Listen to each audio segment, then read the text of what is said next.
Senators, I'm asking you to make a choice about the future of Nebraska. Budget cuts means that your university would be less able to contribute to the goal that we all share, and that is to grow our state. That was Hank Bounds in 2018 pleading with lawmakers as the state's universities faced tens of millions of dollars in budget cuts. And we asked him about that experience in his Chronicle exit interview. What does that do to you as a leader? I think it puts you in a mode of doing nothing but managing issues, managing cuts. It's hard to focus. It's hard to look over the horizon. The decisions that you make as a leader impact real people with real families and real livelihoods. And so clearly that's pretty draining to have to remove lots of people and tell people that they don't have a job anymore. But you really have to get really focused on how to keep momentum while making cuts, and that's really hard. The state budget this year boosted contributions to the university for the first time in 3 years, but higher education still drew the ire of some state senators. KETV News Watch 7's Andrew Ozaki covered the 2019 budget battle in Lincoln. Nebraska property owners are on track to get some additional tax relief this session. Lawmakers voted to fully fund the $51 million boost to the property tax credit fund that Governor Pete Ricketts called for and that the Revenue Committee is counting on as part of its tax package. If we're serious about property tax relief, we need to make sure that the $51 million each year goes to the property tax relief fund. It's political expedience. It's the worst kind of politics. It's pandering to the taxpayer. The Budget Writing Committee wanted to take half of that, $25 million, and place it into the Rainy Day Fund. That money is used when the economy is bad. That fund has gone from $730 million just 3 years ago to less than half.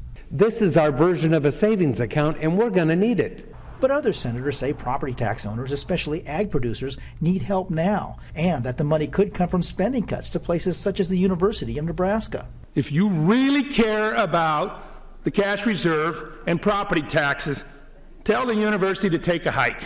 28 senators voted to use that money for tax relief over savings, a possible indicator of how much support the property tax relief bill 289 has. Supporters need 33 votes in order to continue debate. We will be back, and I expect to bring that back to the floor.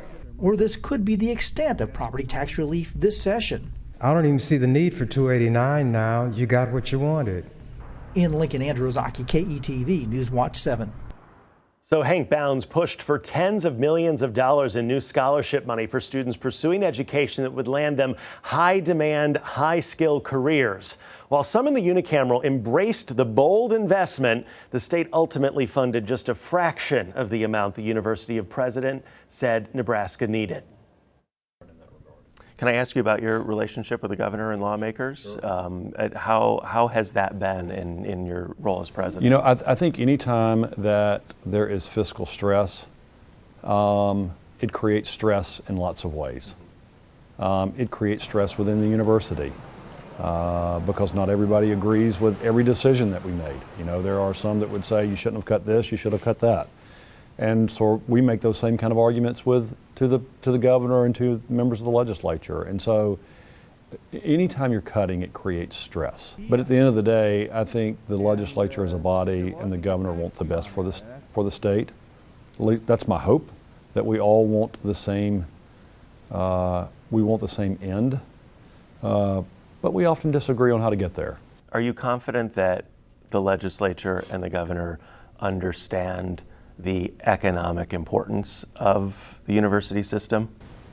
If they don't understand, you know, I'll put that burden on the university not being able to articulate it clearly enough. I think that as a university we could do a better job of telling our own story. That's why I appreciate this opportunity. The work that's happening here is really pretty spectacular. When you look at the number of first-generation college students that attend the university, when you look at the research that's being done, perhaps we can do a better job of helping all Nebraskans and policymakers understand the importance of the university. Do you think it's time to have that conversation about revenue for schools in Nebraska when it comes to gambling? I don't think that you can leave anything off the table right now when it comes to resources because you're competing with everyone else. We have the lottery. I would argue that lottery is a form of gambling. Sure. You're taking it's a game of chance, just as pick the game inside of a casino. And so I think morally to try to distinguish between those two is pretty difficult to do. The problem is that other states are doing it. The state of Iowa, I think through gambling revenue, spends a lot of money on refurbishing facilities at their universities. We don't have that. Where I'm from in Mississippi, gaming is a huge enterprise, and it has a tremendous impact on the economy of the state. And so I think you have to have a serious conversation about it. The legislature, even in the middle of fiscal stress, has to figure out how they really invest in higher education. And when I talk about higher, I'm just not talking about the University of Nebraska. I'm talking about all the campuses within the University of Nebraska. I'm talking about state colleges. I'm talking about community colleges. We all have a role to play.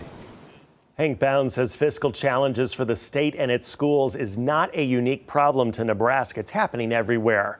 But despite budget stress, Nebraska's competitors have decided to aggressively fund their university systems, and for some, it's paying off. Next on Chronicle, you've heard plenty of challenges facing Nebraska today, but Hank Bounds says the state's university is full of promise, a place that could change the world. First, a reminder that your comments are an important part of this show. If you want to be heard, email us at news@ketv.com. Remember, we love hearing from you. We'll be right back.